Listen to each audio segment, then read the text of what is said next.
Buen día. Muchas gracias por la invitación a participar en este encuentro. Muy sinceramente a los organizadores, mi reconocimiento. En el tiempo que tenemos para exponer, quiero dejar establecido algunas pautas que no deben interpretarse como una formulación dogmática, sino un punto de vista que se sustenta en mi experiencia como defensor del pueblo y en mi experiencia como presidente del Instituto Latinoamericano del Defensor del Pueblo, que recoge las prácticas buenas, regulares y malas que se han llevado a cabo en este periodo que lleva la institución en América Latina desde el año 1985, que se creó en Guatemala el primer institución en lo que es América Latina. Hay un gran precedente, en 1977 se creó en Puerto Rico y la semana pasada fue eliminada, a pesar de su funcionamiento ininterrumpido. De manera tal que este es un tema que tiene luces y sombras, sobre todo por los fundamentos con los que fue suprimido, por una cuestión económica. Estamos viviendo el tiempo porque por primera vez en la historia se interpreta el valor de una institución por lo que cuesta. Desde los griegos hasta acá se han pensado formas de gobierno, instituciones, cuerpos, organismos, etc. Nunca estuvo en debate el costo. Una de las grandes ganancias que hemos logrado en este siglo XXI es empezar analizando el valor de las instituciones según lo que le cuestan al presupuesto. Muy bien, lo que quiero decir, antes que nada, para darle un marco a lo que voy a concluir luego es, primero, defensor del pueblo no es igual a ombudsman, son dos cosas distintas, parecidas, semejantes, con puntos en común, pero no se pueden identificar bajo ningún concepto porque no es lo mismo. Tienen otra raíz, otro concepto, otras funciones y otros alcances. Segundo, el defensor del pueblo no es un comisionado del Parlamento, aunque el Parlamento lo designa y lo puede remover con causa, porque no es posible que un comisionado no pueda recibir instrucciones de su comitente.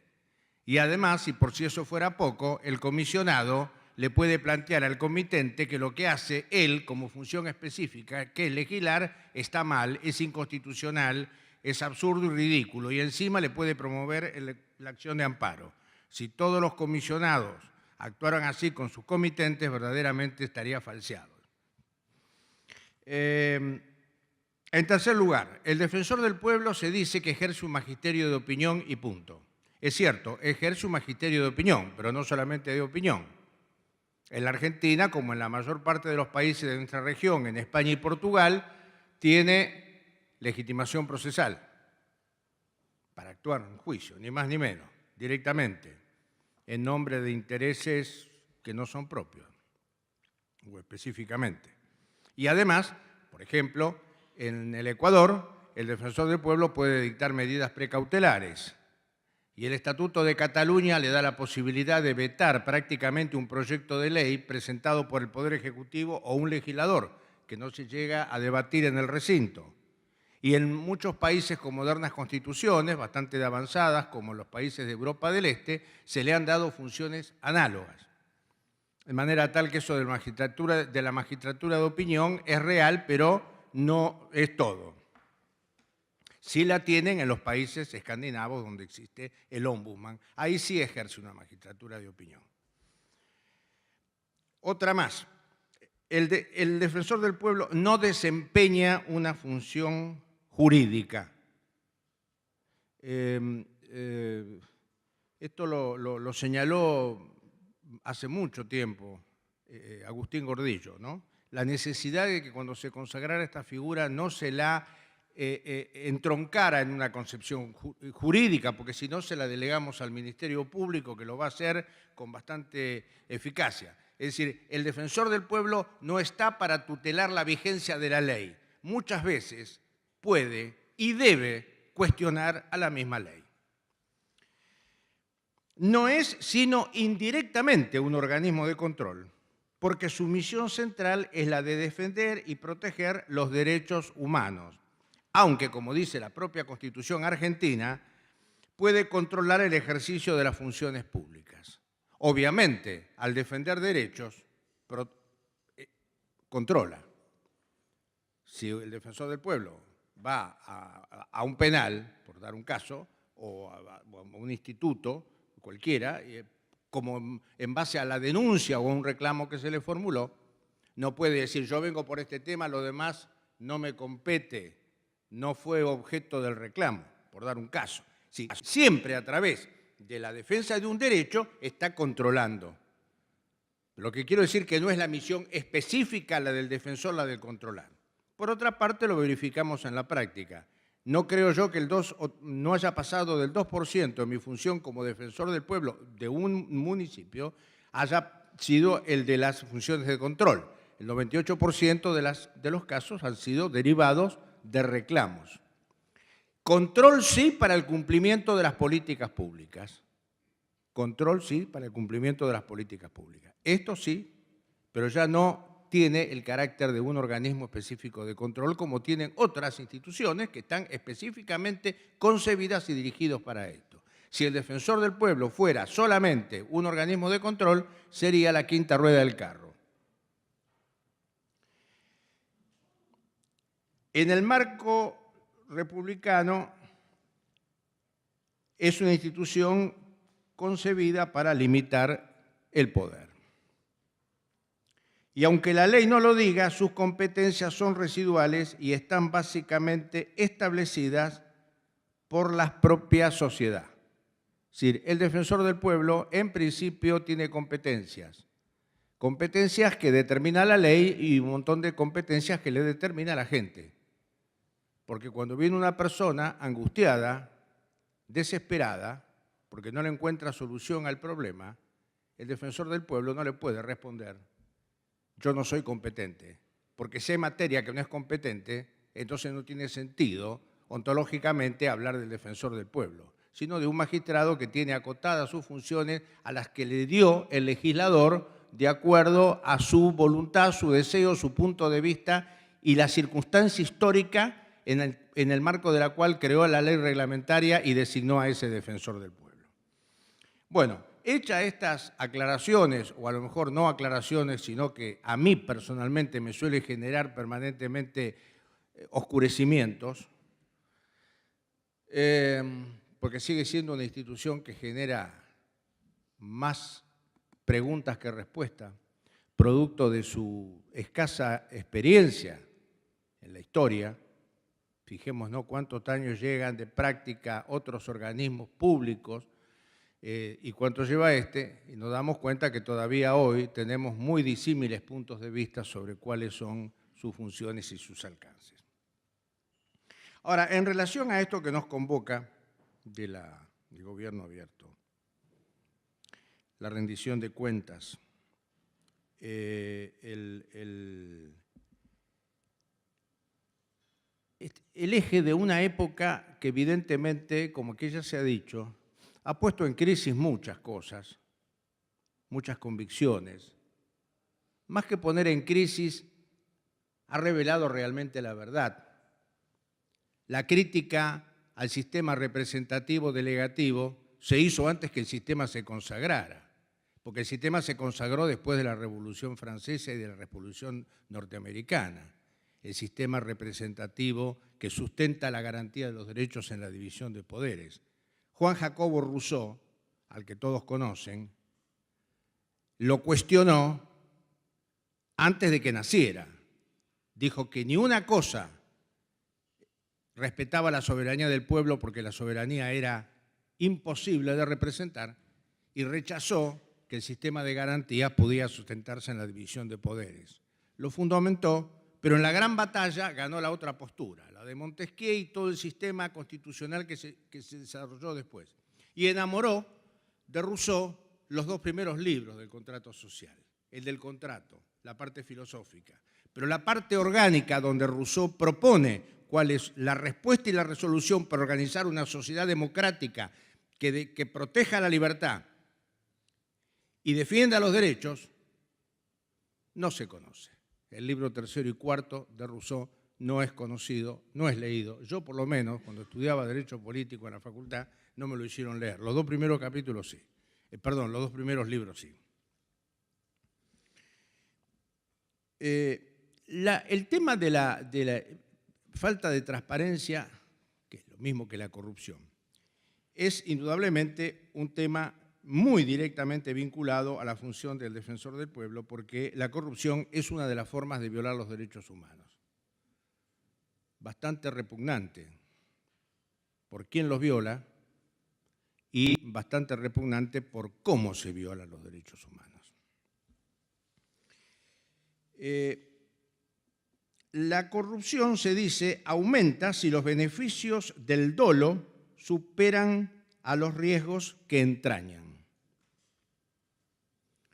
Más riesgos, menos corrupción. Más riesgo para quien comete, para el corrupto.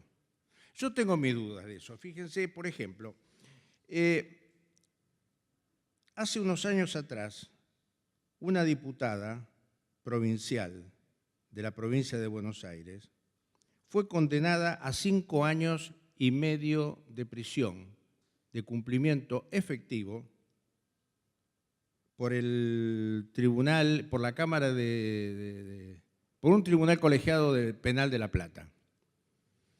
Esta diputada se defendió diciendo: yo hago lo que hacen todos, que es recibir un dinero supuestamente destinado a subsidios y becas y dedicarlas a otras finalidades que no son los subsidios y las becas. Ella dio esa respuesta en su defensa, igual la condenaron naturalmente, por malversación de caudales públicos. Pero el riesgo, gravísimo riesgo que corrió, una condena privativa de libertad efectiva, su muerte política naturalmente, porque quedó inhabilitada a perpetuidad a desempeñar cualquier función pública, que se agravó por el hecho de ser una persona elegida por el pueblo para cumplir esa función, según me cuentan, no afectó demasiado. El riesgo fue grande, pero no se dejó de llevar adelante esa práctica. Y lamentablemente esto se practica.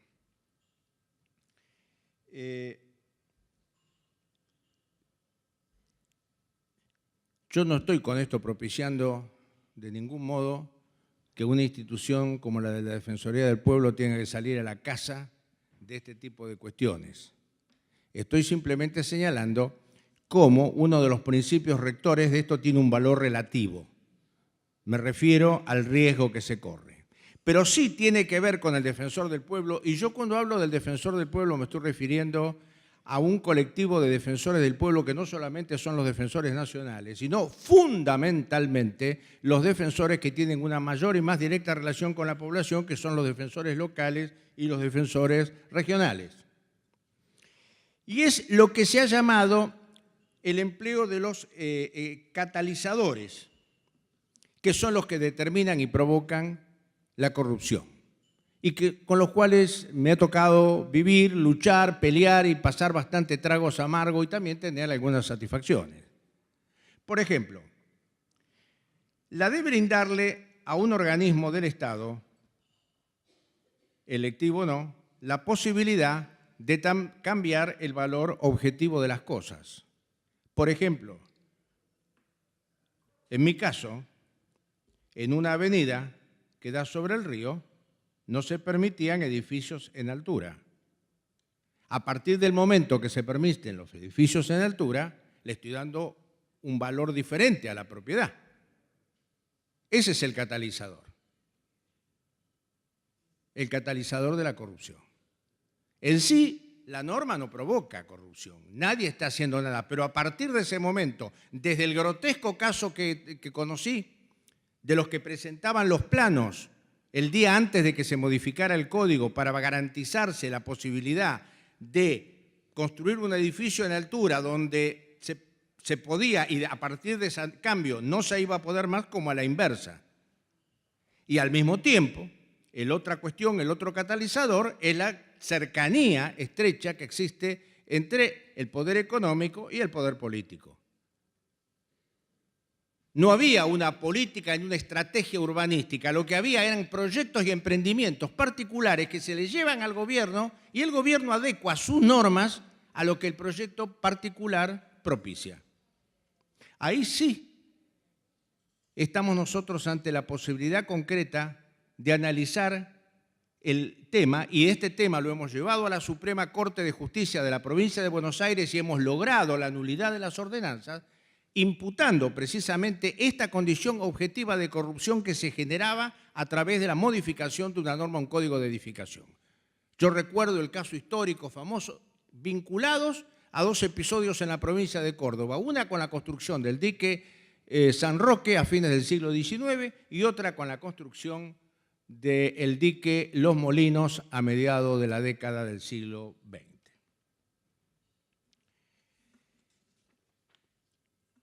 En general, mi experiencia y la experiencia verificable desde la Defensoría del Pueblo es que el poder político rechaza la participación de la población aún en las formas más débiles. Doy un ejemplo de la provincia de Buenos Aires. Se hace una audiencia pública por el aumento de las tarifas de Aguas de Buenos Aires y se fija como lugar la localidad de San Cayetano. ¿No? Verdaderamente es una burla. Una burla que se fije San Cayetano. Claro, cualquier lugar puede ser cuestionable en una provincia tan extensa, pero bueno, está La Plata, está el conurbano, está Mar del Plata, está Bahía Blanca, ya para pintar entrando en el terreno del disparate. Ahora, buscar San Cayetano, que no sé a cuántos kilómetros está de la capital de la provincia, 500 kilómetros debe estar, para hacer una audiencia pública y discutir un aumento de tarifa, verdaderamente revela cuál es la actitud que tiene el poder político cuando convoca una asamblea a una audiencia pública. En una audiencia pública, donde es la forma más floja y más elemental de una participación ciudadana, porque ahí no se resuelve nada, no es una audiencia participativa y deliberativa. No, la gente habla, dice, maldice, critica, cuestiona, se va y después el poder hace lo que quiere. Bueno, aún así, no están dispuestos a escucharlo en un lugar con mucha resonancia. El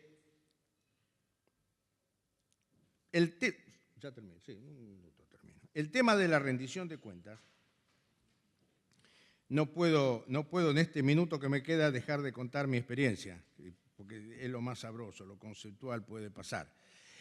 En el municipio del cual yo era defensor del pueblo, los vecinos querían consultar un expediente y le decían que no. Entonces fui a entrevistarme con el secretario general para decirle que era una barbaridad que alguien que se hace una licitación, no porque la preadjudicación, porque no está adjudicado, porque sí, porque no, que esto y que aquello. Bueno, al final llegamos a un arreglo, que los vecinos tenían que ir a la Defensoría del Pueblo. Entonces el defensor del pueblo mandaba un empleado acompañando al vecino y en esas condiciones se lo mostraban. Esto es una cosa absolutamente ridícula, pero sucedió así, tal cual. Además de que con la rendición de cuentas únicamente podían entrar los concejales. No podía entrar el defensor del pueblo a ver la rendición de cuentas y los concejales además tenían que entrar solos, no con un asesor. Es decir, el concejal no entendía un pepino de lo que estaba ahí en la rendición de cuentas, pero no podía entrar con uno que supiese para aconsejarle. Por último, creo que esta es una institución cuya vinculación está demostrada firmemente. En el caso de Chile, el único país de Latinoamérica que no tiene ni una figura aproximada a la del defensor del pueblo, porque el Instituto de Derechos Humanos no cumple con los principios de París. En esta pequeña crisis que se generó en Chile a propósito de cuestiones de corrupción, una de las salidas que encontró el gobierno y el poder político en general, sana, correcta y transparente, es la de promover la creación de la Defensoría del Pueblo en Chile, lo cual demuestra que en una situación de crisis es una respuesta apropiada. Yo les agradezco mucho la atención y disculpen el minuto que me haya excedido.